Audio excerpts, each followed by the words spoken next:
kasama. At sana ay naging makabuluhan din ito sa inyo. Naging makabuluhan to sa amin dahil mas naintindihan namin yung issue talaga nitong pagtigil ng pagdaloy ng ilog ng Pateros. Malaki pa hong kailangan nating gawin dito at kailangan hong patuloy yung pagsama.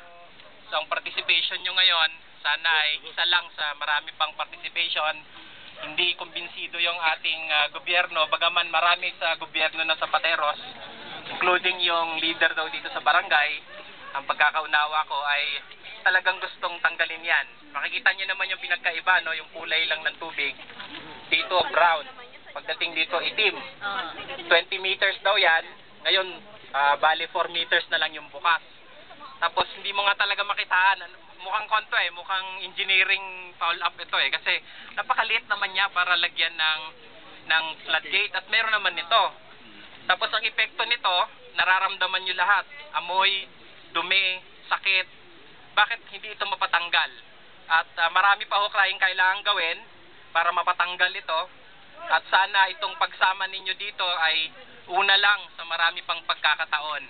Kami sa Partido Kalikasan, isa kaming grupo ng mga mamamayan tulad ninyo na naniniwala na dapat maaksyonan ng mga problema natin sa kalikasan at sa pamayanan. Wala hong kilala ninyong mga politiko na kasama rito sa Partido Kalikasan. Ito po'y umusbong mula rin sa mga mamamayan. Sa likod namin ay walang malaking partido.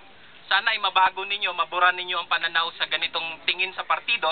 Ang partido ay hindi politiko. Ang partido ay dapat sa tao. Kung magiging kasama kayo nito.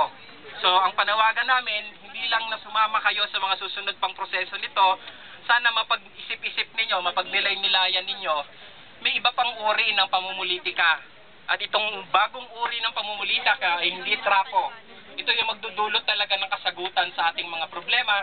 At ang kasama sa politika na to ay kayo. Ang miyembro ng Partido Kalikasan ay dapat kayo. At dapat magmula sa inyo ang liderato ng partido.